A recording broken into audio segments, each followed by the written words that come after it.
Well, hello everyone, and welcome to another episode of Do It Live. My name is Matonizz, aka Matonizz. This is my co-host, Michael Dingfelder, and today we're going to be doing a slightly different type of live stream. So, to everyone who's joining in, welcome. We're going to be rewatching and reacting to some of our live videos. Please let us know if you have any questions in the comment sections, in the chat boxes, depending on whether you're watching this live through Facebook or YouTube. And please give me a thumbs up if the sound quality and everything is fine, because I'm experimenting a little bit with different audio devices and etc. That being said, for everyone who's tuning in, don't forget to like, share, and subscribe. That would be highly appreciated. And with that in mind, what's up, Mike? How are you doing? Hey, I'm so excited to be back. I thought you gave me the cut, the axe. No, we didn't have one last week, and I thought, oh, I'm finished. No, it was with all honesty, combination of two things. So my computer was it just burned. It was suffice to work on Skype, but not for streaming. So I had to rebuild and reinstall all the software. And honestly, I got a little burned out last week, so because I hadn't had a day off in a little while, so I just figured we wanted to set this up where we could talk and give feedback and react and share with you our thoughts of what was going through our heads when we were playing. And this took me a little bit of time to set up because it looks pretty straightforward, but in order to make the audio and everything work, it's a little bit more complicated than that. So with that in mind, we're going to be watching some of the videos and giving some of our thoughts. So that being said, let me just quickly double check the chat. Do you want to say something? Just keep talking. Well, yeah. Hi, Brazil. I want to say hello to all of the people in Brazil that are watching. We normally give a big, huge shout out to all of the Brazilians. So just because they insist. They're a little pushy sometimes. They are. Okay, now I'm seeing the comments. So let me just double check everything. Multi-stream. Linda is saying, hello, Algirdas and Mike. Hello, Linda. Hope you are all doing well. Okay, so I'm getting some comments. Let me see if... say hello to Ellen. Hi, Ellen. Well, hey, Ellen, welcome back. She's always here. Yeah, nice say hello to Jack. I can't see you, but it's nice that you're here. Yeah, say hello to Jack. This is the gentleman who actually edited the video. So, a young kid from Texas. Thank you, Texas Jack. Can anyone give me a thumbs up if the sound is fine? Can I get a thumbs up anywhere? I'm hearing hello from Manchester, UK. Hello, Manchester. Okay. They're always a little pushy too. A little pushy. Okay, with that being said, we're gonna start off with just one of the recent videos that I uploaded, which is Variety, a compilation of Mary Poppins tunes from one of the series. Now, by the way, just a heads up, if you make a good beer joke, I'm gonna read it out loud, so step your game up. All the best beer jokes are most welcome in the chat, because I'm already seeing the beard comments. That being said, let's just roll through some of the Mary Poppins, and we're gonna share some of our thoughts of what is happening in terms of our thoughts individually and sectionally. So let's just give this video a go, and let me know if you can in the chat whether you're hearing the Mary Poppins. Here we go.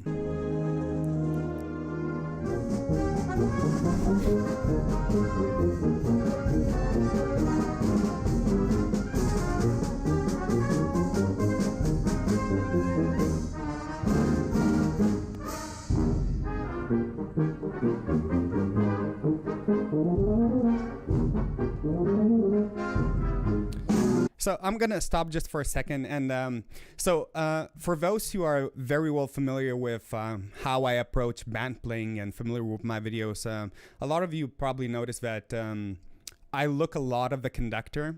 And I obviously that's a very conscious thing, just because often we don't necessarily have the biggest amount of rehearsals. Like we have a limited amount of time, so we always need to be very wary of all the conductor directions, because you're not going to be able to learn 2 hours of new program on relatively short notices. And normally I pay attention quite a lot. I'd say probably 40% of the time or 30% of the time my eyes on conductor. Now, pieces like these, so you'll notice that I'm just, for now at least, in the section like this, I'm barely glancing at the conductor just because it's so straightforward.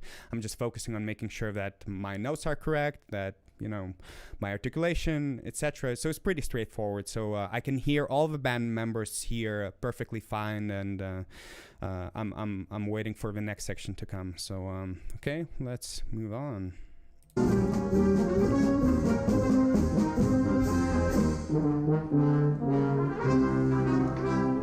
And you'll notice my eyes go up, obviously because there was a RAL mark, and this is something that conductor is going to be dictating. So naturally, as soon as I see any tempo changes or anything that would indicate, it will be a good time to look at the conductor. You see the eyes go up, and let's have a look at the pretty solo.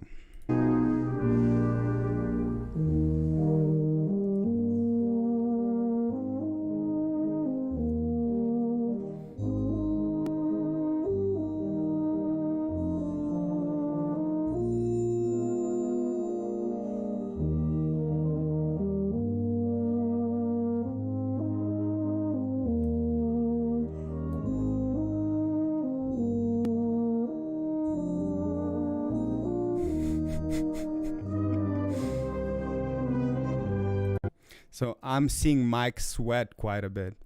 I know, it's just so beautiful. Beautiful.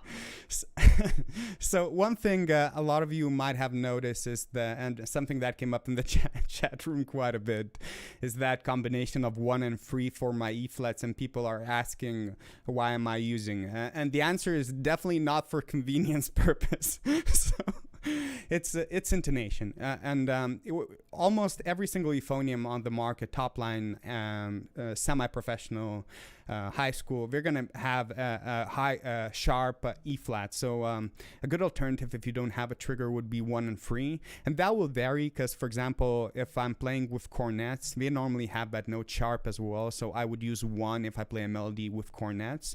I would use always 1 and 3 if I play a melody line with horns, and then 1 and 3 if it's just an exposed solo. And yep. Yeah, go ahead. So while you're playing this, I think about 2 things, actually. The first is, wow, you sound good. It sounds really good. Like, whenever I get an opportunity to just sit next to you and I don't have to play anything and I just listen to you do a solo, you always do such a good job, and it always sounds so nice. And thanks, man. This one in particular. The second thing I think about is, as you look at me, it may seem that I'm just either spacing out and I'm just able to relax a little bit because you have this solo part and I don't have to do anything. I think I know what you're about to say.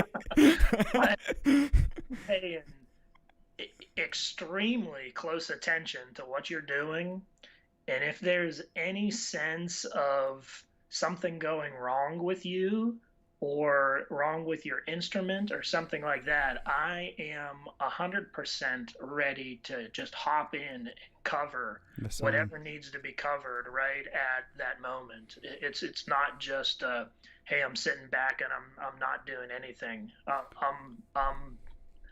Yep. I'm ready to come in if anything should go wrong at that moment. And for those who are wondering, what does he mean by saying, well, if something happens to you or something happens to the instrument, the amount of times I had sticky valves or even broken valve guides. When you play 100 concerts or 80 concerts a year, trust me, and you go from venue to venue to venue, different humidity, different temperatures. I promise you, no matter what euphonium or tuba you have, your instrument will start running into some technical issues. So I remember there are specific times where my valves would get sticky, and it comes really in handy if somebody can just jump in and cover you. And the same thing with Mike, because we split. You'll notice his solo will come in just a second, and we often share solos. Mike is a great player as well, so I always want to make sure that he gets to play something, and also it helps me a little bit to save my face. But sometimes I remember that the River Dance solo where you're well, it wasn't a solo, but one player, and the valve just started getting sticky. So I remember saying, hey, be ready to jump in. It should be fine, but just be ready to jump in.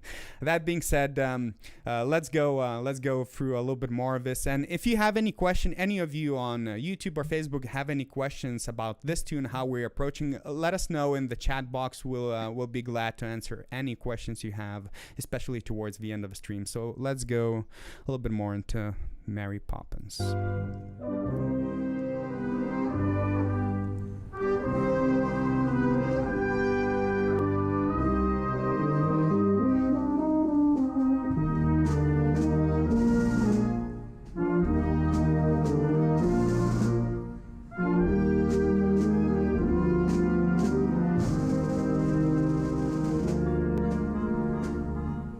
Okay, so you just noticed me skip a note there, and it's written out. I normally do that just to give myself a breather, like a bar, because I know there's another 16 or something bars of solo coming. It's not necessarily fatiguing solo when you look at it at the face value, but just bear in mind, we never play 30-minute recitals.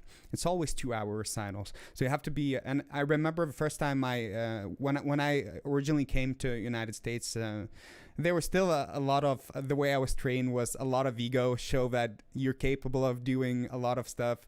And you quickly realize that nobody cares. If you start missing the notes, you get all the notes right, nobody's going to give you a tap on the shoulder. You're expected to get all the notes right. But if you start getting fatigued, even if it's not the first, second, but maybe third concert in a row, you're going to be in big trouble. So you have to be a little bit smart. So obviously that part is covered by Mike. So I just took a little breather right there. I'm just going to rewind that. You'll be able to see I take like a bar off.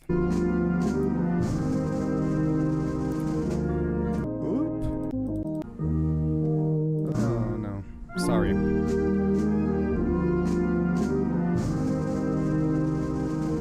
Right here. Okay.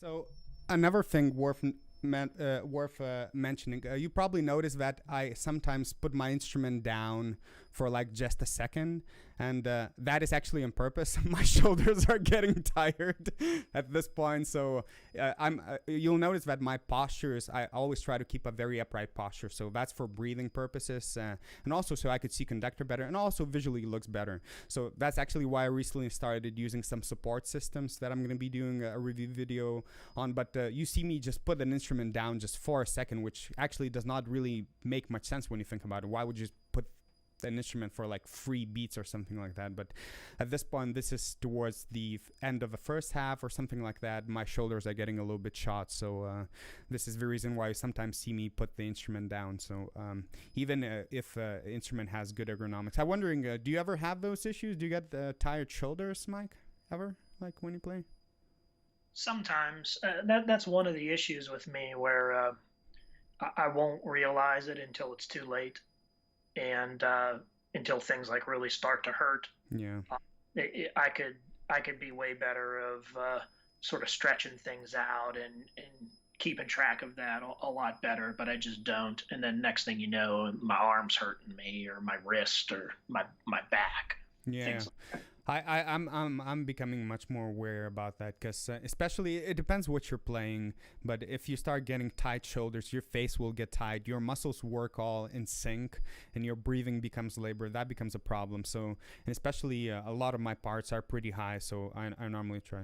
you mentioned it a couple times too, but we have those 2 hour long concerts, and they are, they're, even though we're just sitting there, they're very physically Yeah. demanding. Yeah, and they're in the evening, and you're already warmed up. Yep.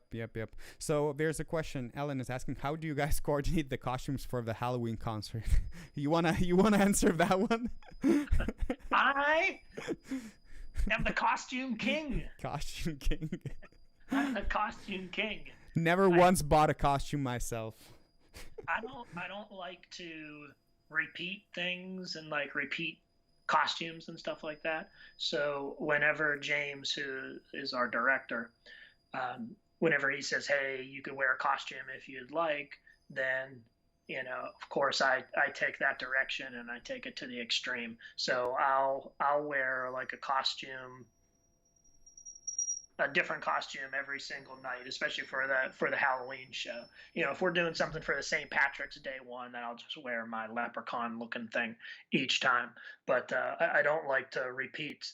So I've been known around the brass band as the costume guy. So if we ever want to do any kind of gag or something like that, the other musicians will ask me, they'll be like, "Do you have this costume? Because I need to do something." And sometimes I do have it, and sometimes I don't. Like one example was Jimmy. Jimmy, he's a tuba player in the group, and sometimes he gets up and he sings songs, or he does other types of things. And we were doing this South Pacific show where he has to dress up in this hula skirt and hat. And a couple hours before the performance one night, he says, he got a hold of me, and he was like, "Mike, do you have a spare coconut bra?" And I'm like, Of course. because his coconut bra that he was wearing as a costume broke.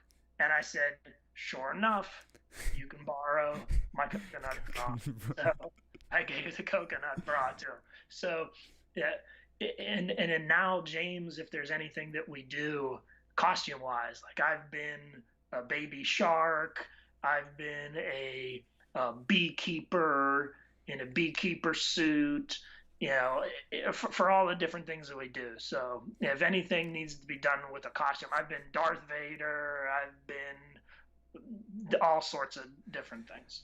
Linda is saying that Baby Shark was her favorite one. So you can actually check that out. It's on River City's channel. So you can check the www.facebook.com/River City Brass, I believe, and then there's a YouTube channel as well. So check it out. You'll be able to see. You'll be able to see the Baby Shark costume, Mike wearing that for Jaws. For performance of Jaws. That being said, let's go for some more of Mary Poppins.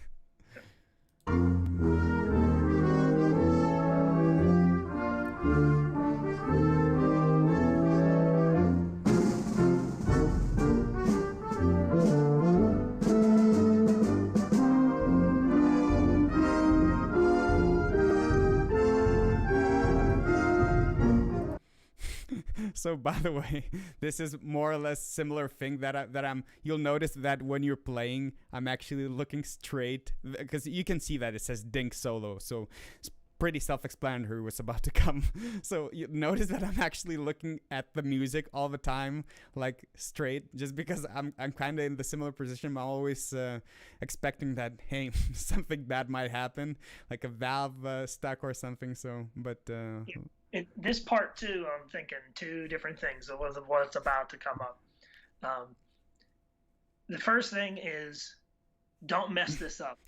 That's the first thing. That's because you won't give me anything else any other time. So if I have like a really horrible mess up, I know it'll get and you. I mean, you're a very truthful person. You're very, you know, based on fact and stuff like that. I know that if I was not doing something that met your expectation, then you would either tell me about it or you would not let me do certain things.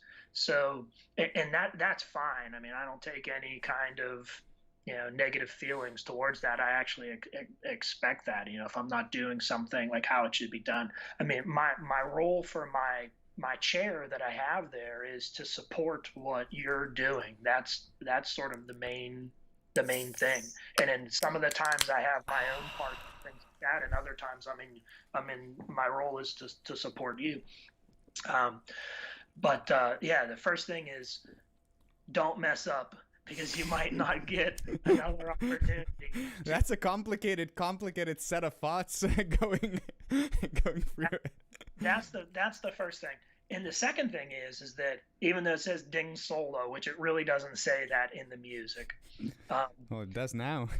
in that part there, if you listen carefully, you'll be able to hear, I think it's Jeff on the soprano trumpet. I'm pretty sure right at this moment it was Jeff.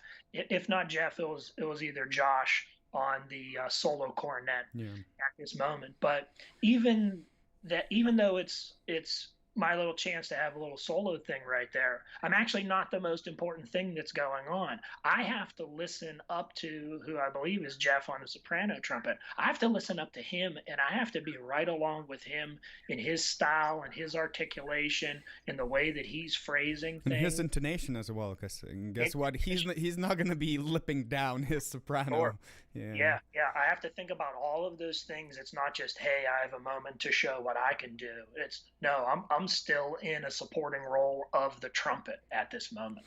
It's interesting, like these, because this is written out as solo, but this is more like a soli, and it's a way it's even more ungrateful because when you actually play like a solo by yourself, you can just you're a little bit more free in terms of how you can go about these things. And when you play it more like a soli thing, it's still very exposed. You have to like play it as a solo, but if it does not match between players, it can actually go pretty bad very quick. But that being said, let's have a look how you did.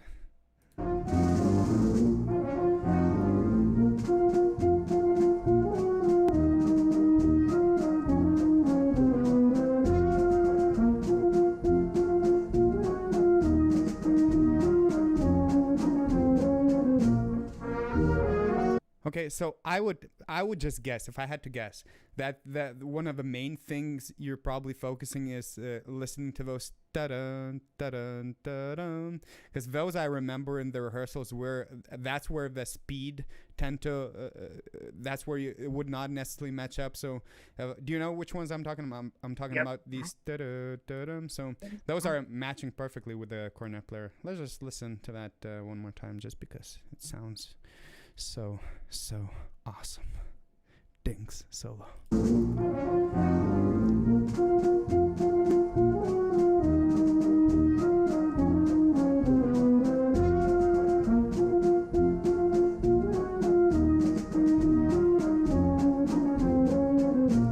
And same thing with grace note. I know it probably sounds, when you listen to it, you don't probably even think about that, but just matching the way you play that grace note, because the length of the grace note will differ often. So there's a couple of pieces that I can think about that we would either double that with a flugelhorn. That always becomes a problem in rehearsal, because you need to figure out, and we don't normally, I don't know whether you ever talked about that with Jeff, but I assume you just probably pick what's going on in the rehearsal and then just copy paste and do that in the. All right, let's.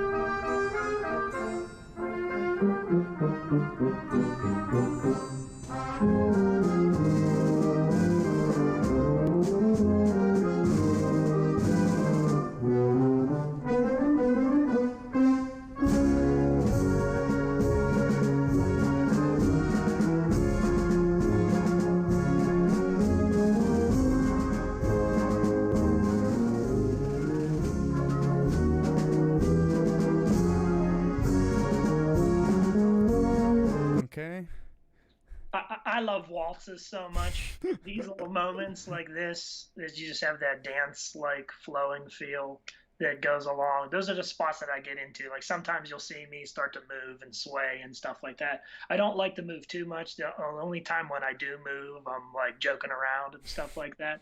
But I think everyone knows about those by now. But man, there's nothing that just traps you in like a really nice waltz. I'm hearing some issues with video playback. Let me quickly leave that for. Okay, I'm gonna leave this playing. Let me just.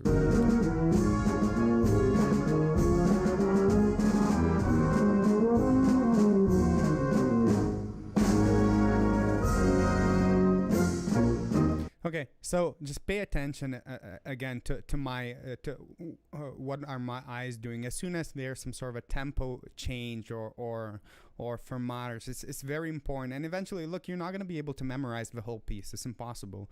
But you have to pick a spots where you'll have to kind of memorize them on the spot. Those fermatas, obviously, like the only way I can always give some sort of body language to Mike so he knows what I'm about to do, but somebody has to interpret the conductor, because otherwise there's 30 people on the stage. So the way we split the roles, I always want to make sure that somebody's playing the right note. So with that in mind, normally if we don't have plenty of time, I make sure that like my eyes are always glued at the conductor, and it gets a little bit more comfortable with more rehearsals and performances. But Mike does a great role at always making sure that just in case. And it happened a couple of times where you start playing the wrong clef suddenly after your eyes go up, and that he's always locked in and he can follow my body language and as well as play the right notes at the right time. Okay. So, look, slowing down.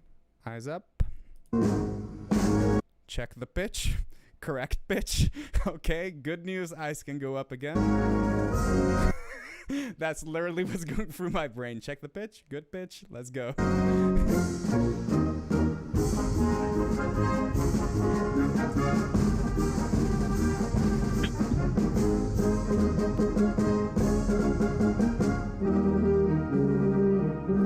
look again.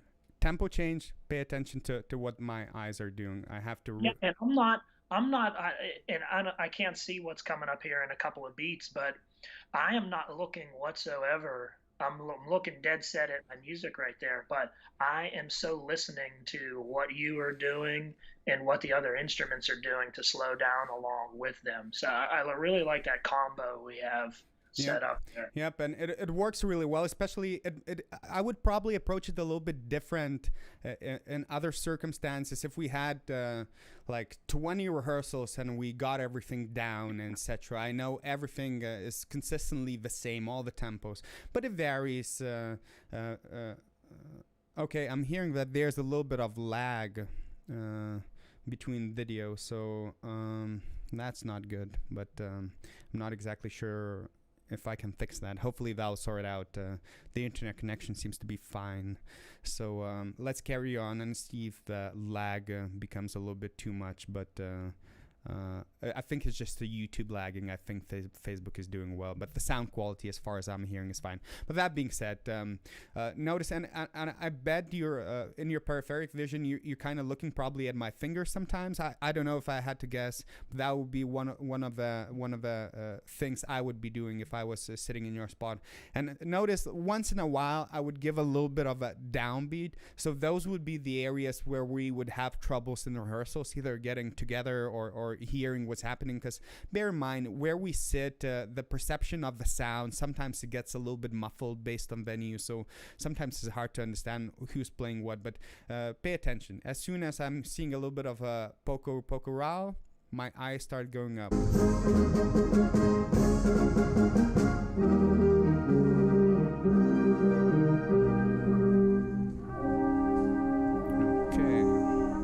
And time to chill here. And now the question. The question. You got that wrong pitch there in the music. Wrong pitch in the music. Yeah, probably wrong transcription, but the right note played. That being said, people were asking. Now you're going to be able to see it. What were you looking at here? So I'll let you lead.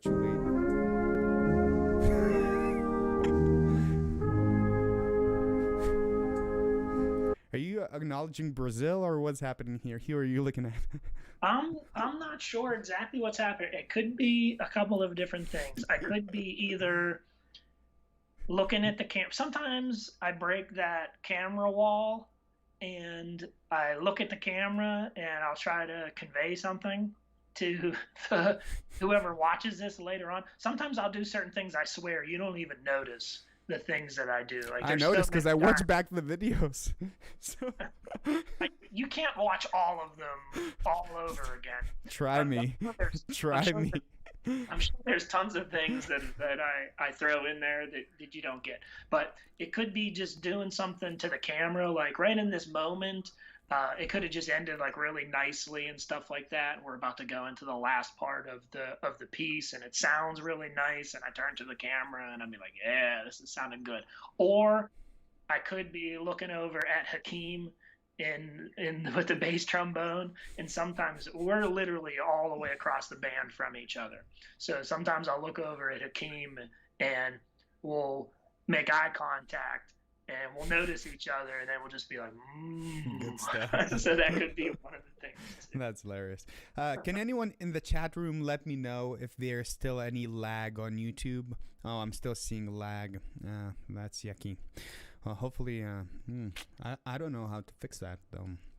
My internet connection is fine. I think it's just YouTube. For those who, if the lag becomes a little bit too bad, this is being streamed on two platforms. One of them is youtube.com/Matonizz.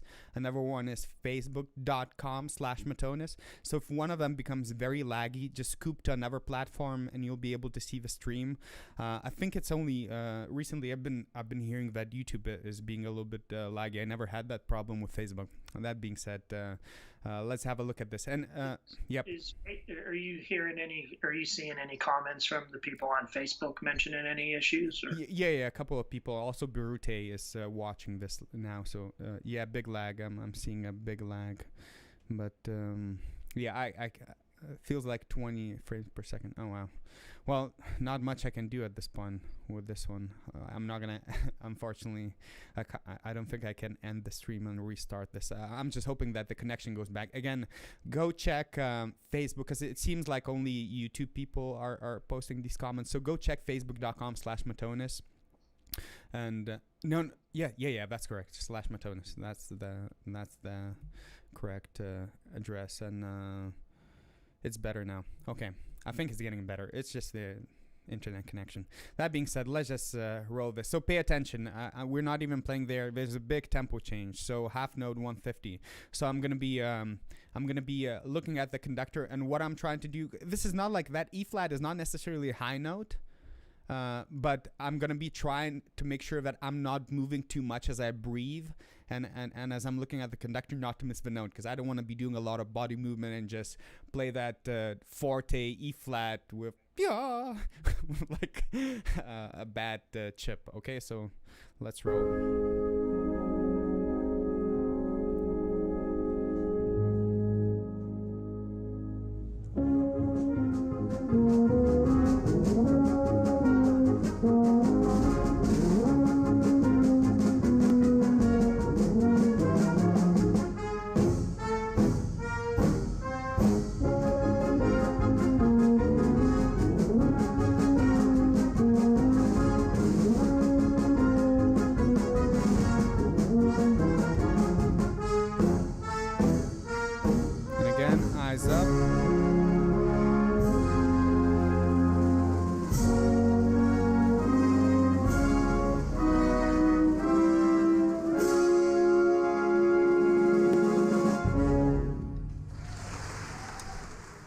Hello, friends. Thank you. Okay. Oh, okay. Look at this. Nice frame stop. Okay, so YouTube is behind Facebook. I think it's only Facebook is lagging a little bit. Okay, either way, we'll just have to roll for now. I'll have to figure that out. Okay, everyone. So it says somebody's saying that video is fine again. Okay.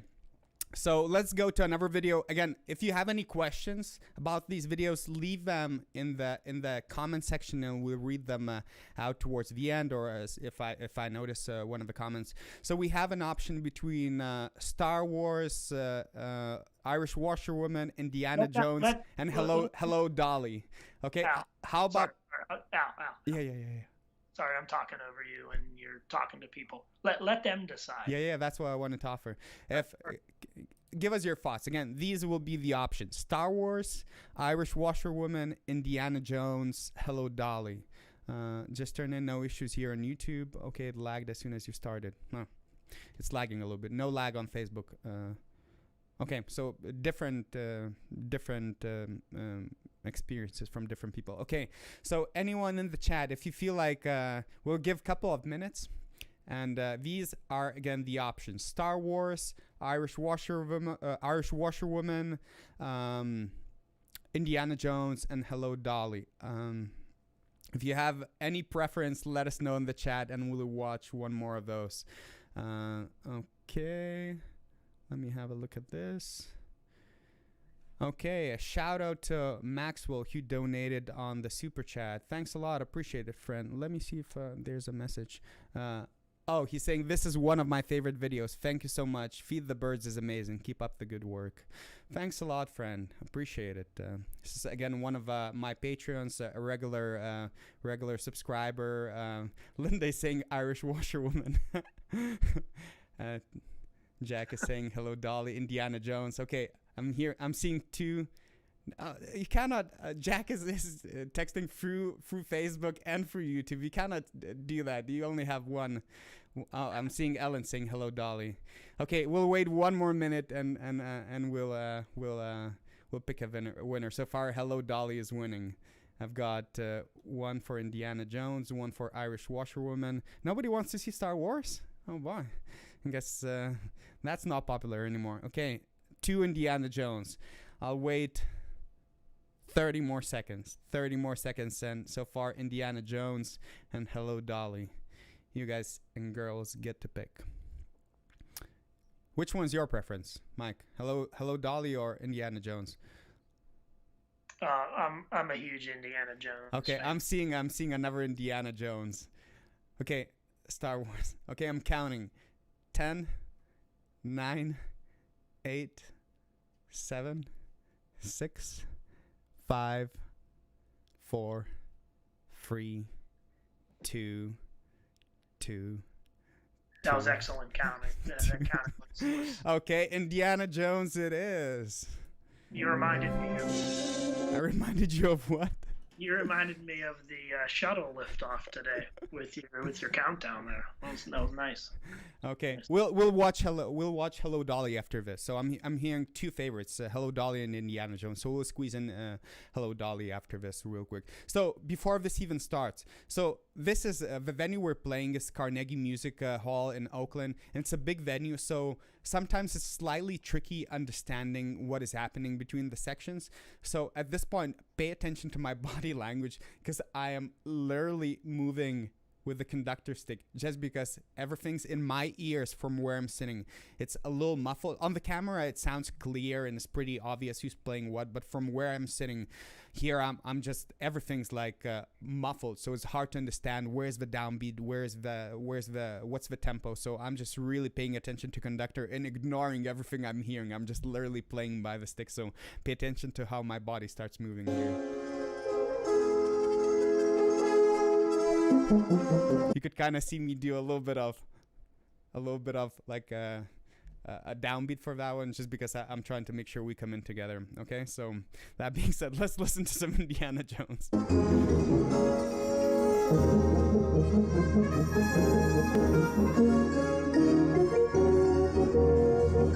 Okay, so I'm gonna stop here for a second, just because this is what I'm thinking. All those high notes in the treble clef, they're very, very off-centered and high to. It says double forte. It's articulated. It's so splittable, especially at double forte. So what I'm thinking is making sure I don't move too much, that my mouthpiece never slides to right, left, up, or down from my good centering on the face, and I'm trying to just be really controlled with my body and how I breathe. I'm not going to be opening my, you see a big breath I'm taking. I'm going to be very careful with how I open my mouth as I breathe, just to make sure I'm always spot on with my centering, not to miss those high notes.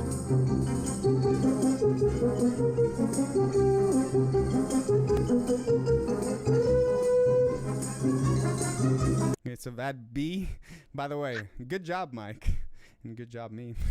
That pound never comes out on my horn. Like, I'm so grateful when I go to hit that sound, it actually comes out. Look at your face. You're like, oh yeah. Thank goodness we had backup from the French horns too, right in that moment. Yeah. So it gives a good example to listen to. Yeah. And that sound is just always hard to center and so get to. If you look at my cursor, this is the note we're talking about. That's such a splittable note. That's probably the most splittable note, and it's double forte crescendo into that. So we got that one down. So good news here. Okay.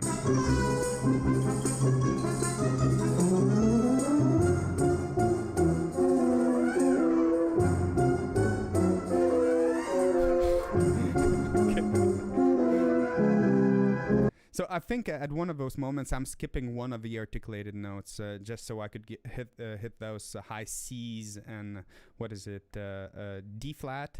Yeah, I think it's a D flat. Let me see if I'm skipping some of the articulated notes. Oh, no.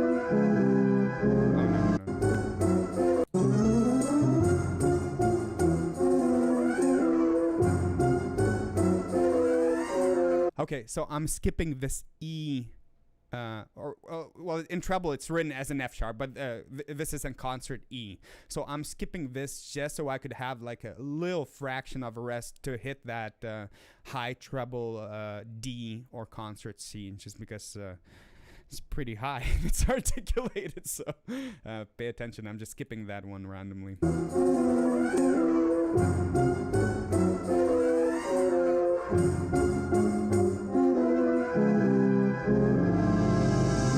So this is where my heart rate went from 130 beats per minute to around 90 beats per minute. I'm like, I'm okay for the rest of the concert. I hit all of those notes.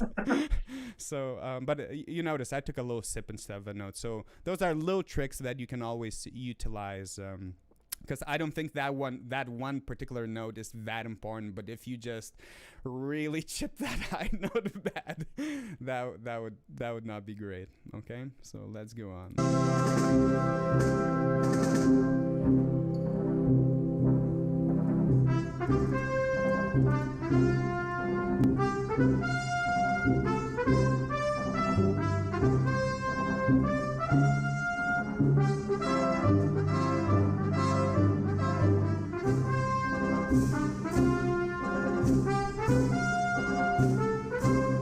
So, by the way, I don't know what do you notice, but I just paid attention. Look where I'm looking. So sometimes I like, especially towards the last concert, because this is the last concert of the concert series. This venue, this is usually the last venue. So this is where you get pretty comfortable with the music. You know what you're doing. You had like 5 concerts in a row or 6 concerts in a row. So sometimes one thing I like doing is when I'm feeling really good, and this concert I remember was going so well, everything's going well, I just hit all the high notes, everything's going as planned. So what I like to do sometimes, because this is a theater, is just look and check the people. I know it's a weird one, but it's just, I just find that like a cool moment where you're like, everything's going your way and you can just look at the people, see how they're reacting, if they're enjoying the music. So here I'm just observing the scene. I don't know whether you ever do that, but just, I don't know, sometimes stop, smell the roses. That's the approach, I guess.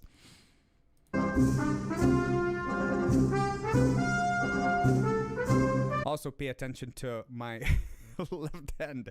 I know the music is kind of self-explanatory here, but I'm still counting every single beat. So you'll notice me always tap with my left hand. That's how I normally count, is tapping. Normally I change. If I tap with my thumb, that's the first bar. The second finger is second bar, tap the third finger is the third bar, etc. So even though the music again is kind of self-explanatory, I always want to ensure that I never lose the count. Even though if I'm gonna come in at the right time, I just don't want to end up in a situation where I'm too relaxed on the stage. I'm feeling pretty comfortable, but there's a point where it becomes a diminishing return, where you just become a little complacent with how you play. So I'm always trying to make sure that at least I'm counting.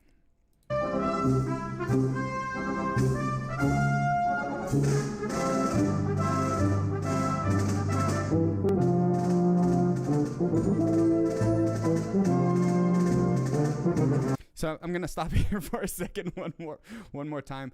Now, one thing you'll notice me do, and I don't know whether people notice, I take these long breaths. So one thing I always want to avoid is being full of air before I need to come in. So I always try to avoid the suspense. I don't want to end up in a situation where then I'm starting to play, because it builds a lot of tension. So at the same time, I want to make sure that I always have a full tank of air. So what I like to do in these situations is just take a very, very slow breath to make sure that I'm always in time. My transition between inhale and exhale is very, very smooth. There's no gap in between, but at the same time, I'm giving myself plenty of time to take a big amount of air. So I'm breathing very slow. So pay attention. I'm literally breathing like for 4 beats or something like that here.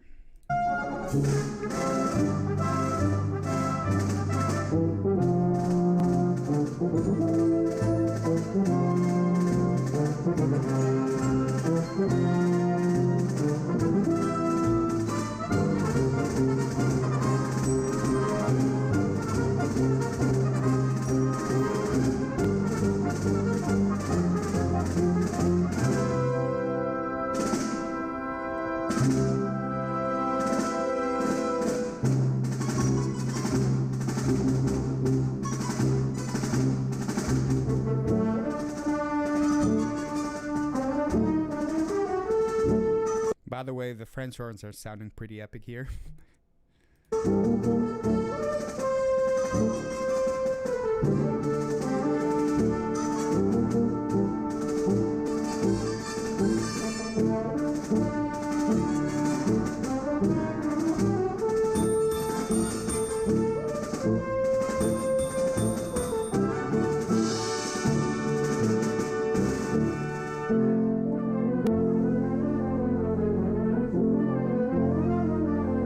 So pay attention. I'm playing that on fourth valve. Again, something I get a lot of questions about that. Treble B or R8. Two reasons for that.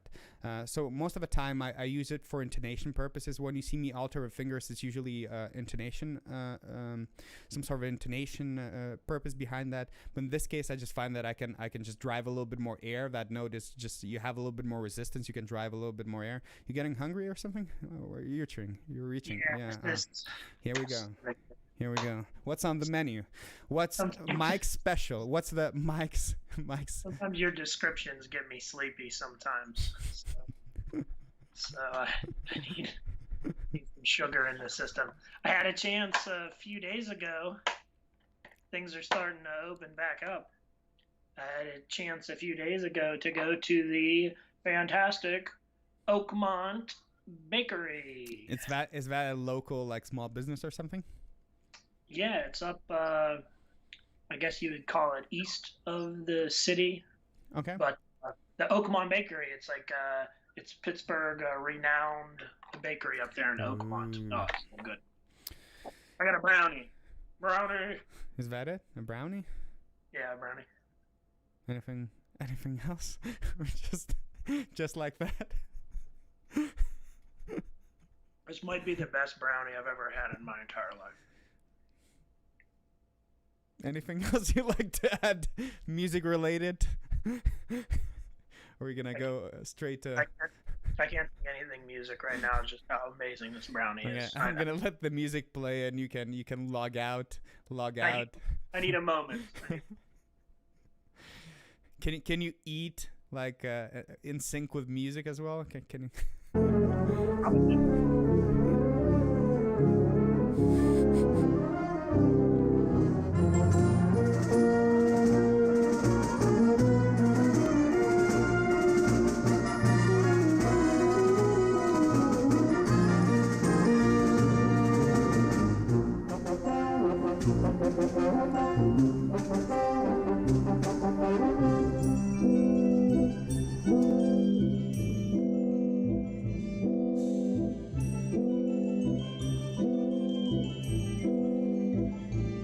There's something about this section that makes me happy. I don't know what. There's just something about it that just makes me happy. I don't know. Is it just me? You're not even paying attention. You're just eating your brownie.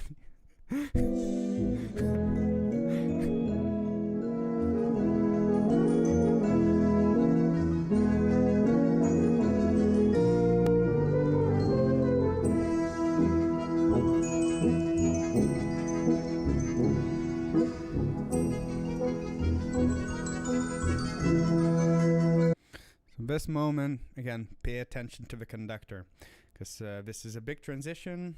You don't want to do a boo-boo live performance, so pay attention to conductor. Memorize a couple bars at a time, know what key you are in, and always pay attention to the conductor. Will pay dividends towards the performance quality of you and band.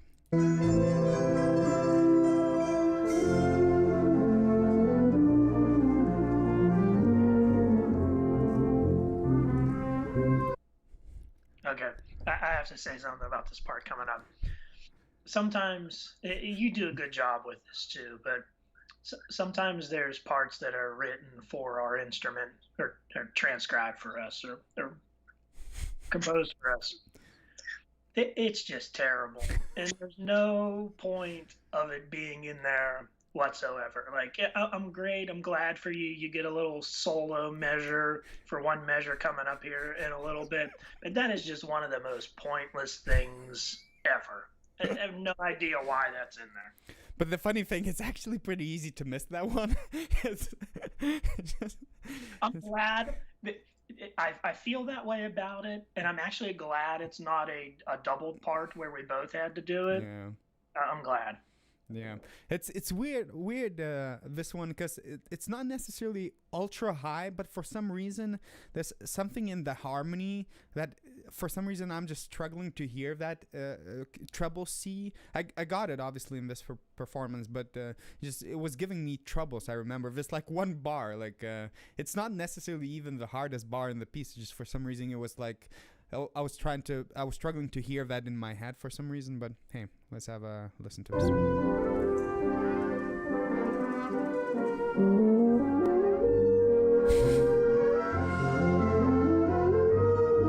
And I'm wondering, like, you notice that the very second bar is a follow-up. It says that the second players join in. Now, I'm just curious, why like that as well? I have a couple of questions about this. Why second euphonium comes in on the second bar? It's kind of the same thing. It's still the same kind of melody, same kind of context, but suddenly you leave out for one bar and come in on the second bar. I don't know, but I guess there's some sort of a purpose, but you just probably left guessing. Either way, let's... Oh, I remember this one. Because weirdly enough, you see a lot of accidentals on this melody. And this is one of the spots where you need to look at the conductor as well. Because it's not necessarily that the timing changes, but the conductor is doing a lot of phrasing stuff. So he has a very specific, I remember in this specific spot, a specific way of phrasing stuff. So I was really paying attention to how his stick is moving and what are his body gestures. But the problem with this one... This one has a lot of accidentals. I remember the rehearsal where I was playing all kinds of fingers, alternative fingers, just the wrong notes.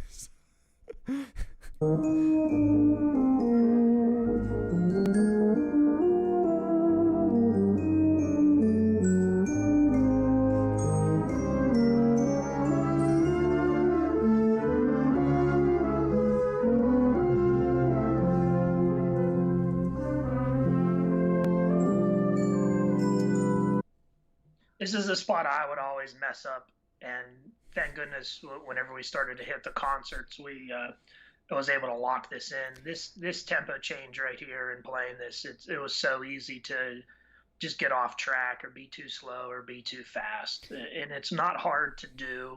It's not hard to play, but the transition point right there just would get me. And it's a weird one because it changes the harmony. You'll notice of those it changes, but it's not like the most obvious change, so you have to count how many of those you're doing, so therefore you kind of have to look at the music, but at the same time you kind of need to look at the conductor. So I remember you probably, and sometimes we do this, and I know that the frame at the bottom is covering this, but sometimes if I'm looking at that and I'm not playing, if it's just you, I would just tap.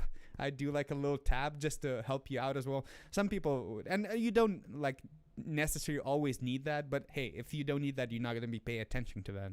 And if you do, I'm always like keeping a tap. No, here we're going to be playing that together, so I guess that's irrelevant, but I just memorized. I remember I memorized the different harmonies, and I'm just expecting that you make the transition to the different harmony at the right time while I'm looking at the conductor. So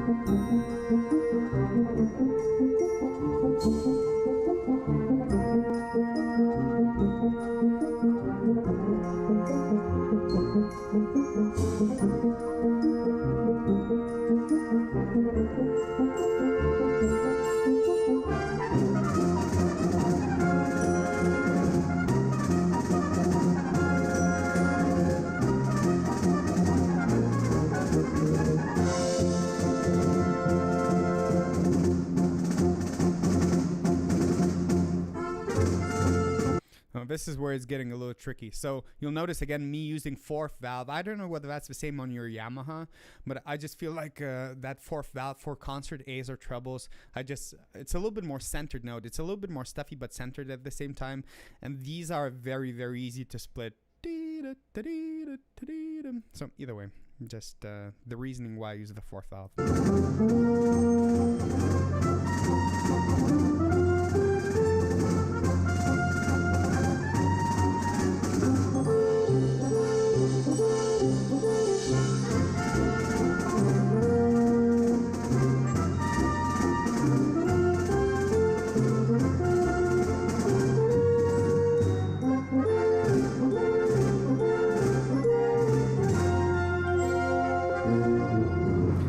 Okay, and this is going to be more or less all the good stuff from this video. I want to leave a couple of minutes for that Hello Dolly because people were asking.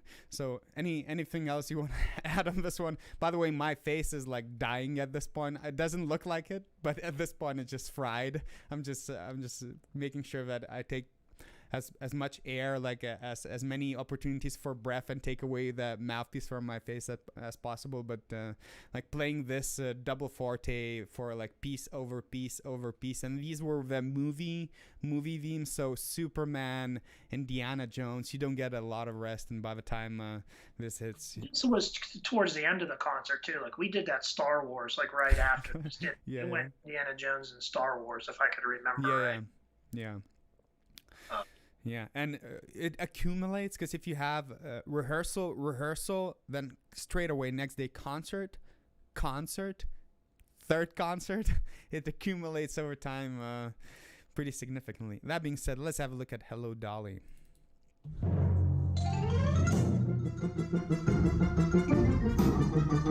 So some people might ask, what is that thing inside your bell? Is it a hat? Is it a mushroom? You're the lucky one that gets to actually play that open. All the rest of us had to have the mutes in. Yeah, it's interesting. It actually purposely said that mine is open, but either way. So again, pay attention to my left hand. Even though this one's pretty self-explanatory, I'm counting. You see, just change the finger. That means the bar changes. Oh, actually not the bar, it's the beat. That's funny.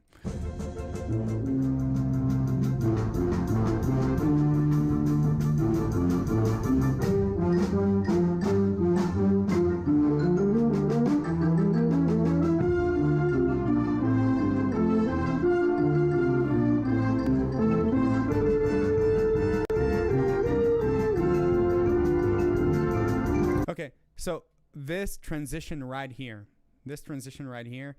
I'll admit, I cannot understand what's happening because the venue is not helping out. I just cannot understand what's happening in the part. So all I'm doing is I'm just paying attention and I'm just trying to move the stick. So here I'm kind of looking at the music, but I have the conductor in my peripheral vision, and I'm just, you'll notice my body language. I'm just trying to give a really, really clear downbeat for Mike as well. So we would transition the tempo at the same time.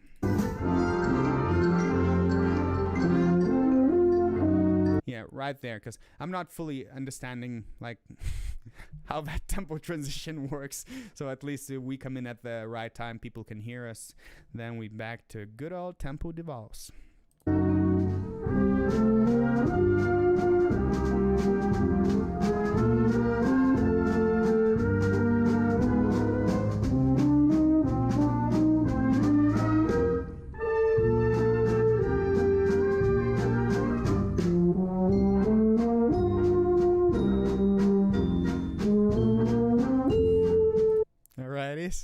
Have I told you that I liked waltzes? No. They're just so nice. I think it's really crafted for our instrument too. Yeah. Like we have that very cello-like sound quality too. Yeah. And those types of lines and those waltz melody lines just sing so nicely for the instrument that we play. So this is, I believe, the last piece of concert series as well. Hello, Dolly. Pay attention, there are some high notes. Now, again, on face value, it might look like, yeah, it's pretty high, you know. How bad can it be? I can do 10 minutes of that. Bear in mind, there is another hour and 50 minutes before that. So you'll see that my face does not necessarily change. Like you cannot see that the notes get gradually harder. But towards the end, my face is like on fire. I'm just making sure that I don't do anything like any bad habits. I'm still taking air. I'm not panicking. I'm making sure that I'm not squeezing my face because my face is like literally screaming. You need to squeeze. You just push through. I'm doing almost counterintuitive type of playing. I'm making sure that my face is staying relaxed, that there's space between the lips for air to move, and I'm always taking plenty of time for to breathe. So you'll notice that I breathe like for 2 bars straight, breathe in very slowly just to give myself enough air and time to relax. Okay.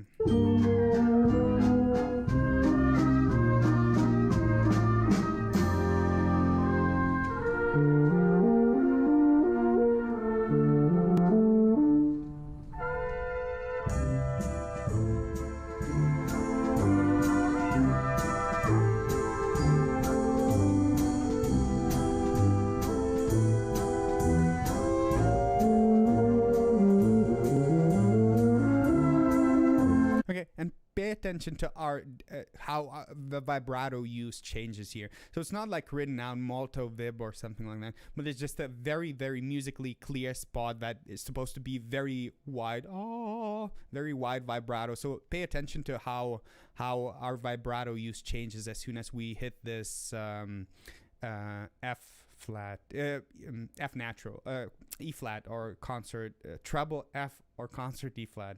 Just pay attention to our vibrato use.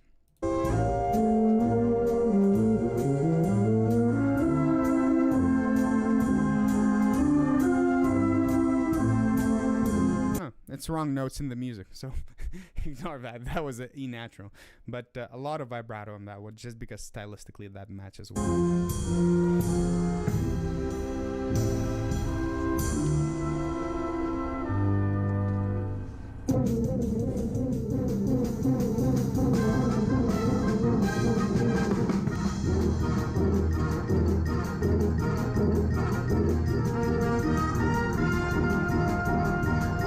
You could literally see, if you pay attention to my, by the way, pay attention to how swollen my lips are. Like at this time, just pay attention. As soon as I take the mouthpiece off. Paul is so good. If you listen to Paul back there on the xylophone, there's so many times I'll listen to Paul for certain things. He's always spot on and just crystal clear with things. Yay for him. Yep. Very good at following. Technically very sound, as musically always there. But pay attention. I'm counting. I'm literally counting. The reason why I'm not counting with my arm here is because I think I'm turning the pages or moving pages around. So I think that's what's happening. But just pay attention to how swollen my lips at this point are.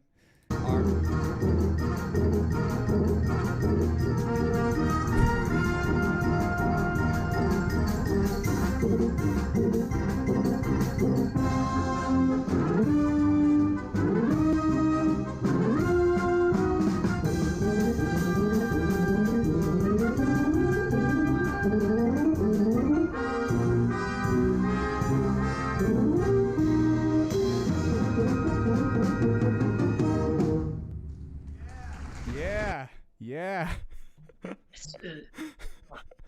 You're just so tired at this point. Like that last section, had it been at the beginning of the show, it would be fun.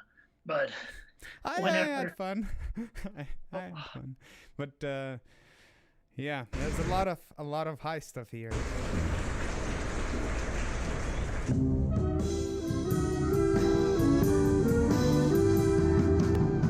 Okay, we're gonna be running a little bit low on time, so let's skip towards all the fun stuff.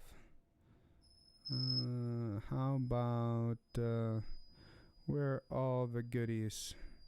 Yeah. I wanna find that. I think it's coming here soon. Yeah.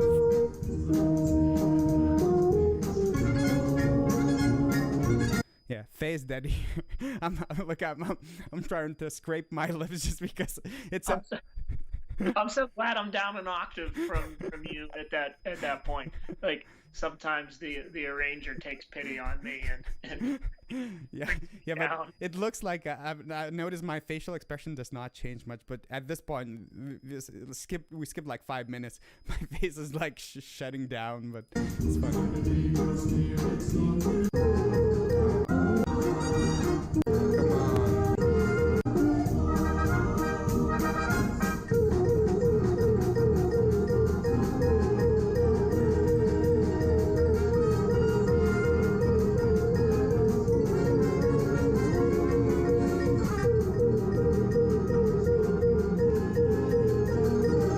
I'm literally hearing in my head, this is what's happening.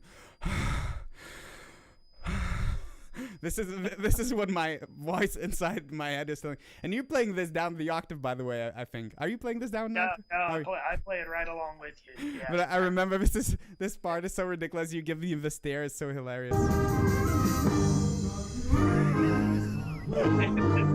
It's like I can't believe we just had to do that. It's like that's funny.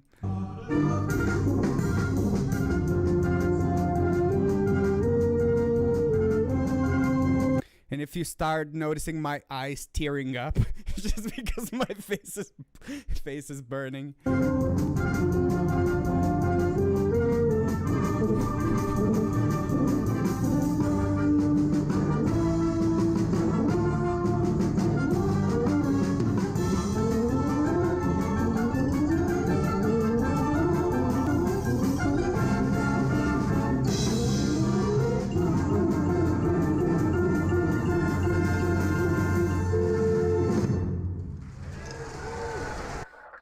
Sense of relief right there. You do look like you were just crying right there. Look at my lips. Can you see it? I know this is a small screen, but pay attention. Do you see how swollen they are? They're literally like twice the size. They're like inflamed. I remember I was taking ibuprofen for this series just because you rub the mouthpiece so much. And also this is like the third, fourth concert after the series, and it's really high. I like the way it sounds, but it's pretty high. It was, and it's one of those shows as well where sometimes you get like pieces where you get moments to relax. Not this one. You need to be on point. You get a little bit complacent with how you play. You start splitting all kinds of notes. Okay, so I think we're going to be wrapping this up. Let me see if there is any questions from our peeps in the chat. Somebody says... Never mind.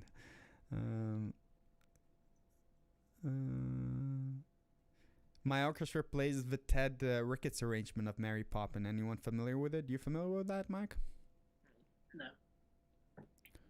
No. Marcus is saying, hi, Algirdas. A few nights ago, you had a guy come on talking about focal dystonia. Where would you like me to send the article? Send it to DM me. Either send me a message or email. My email is euphonium.legends@gmail.com, or just send me a Facebook message with the article, and I'll post that in my group. Okay. The lag, I think, went off. I'm hoping. Okay, not that many questions. Diana, please. Somebody's asking to give them a shout out. Hello from UK. Hello, UK. Somebody's saying, oh, this is Jack, who's saying we should make this permanent. Alrighty, so well, not that many questions today, which is okay. I'm hoping everyone enjoyed the stream. Let us know what you think. What tunes do you like us to rewatch, or would you like to do us more Q&A? I think we're going to do a combination of Q&A and watching some of these. Again, I'll make sure that we can figure out a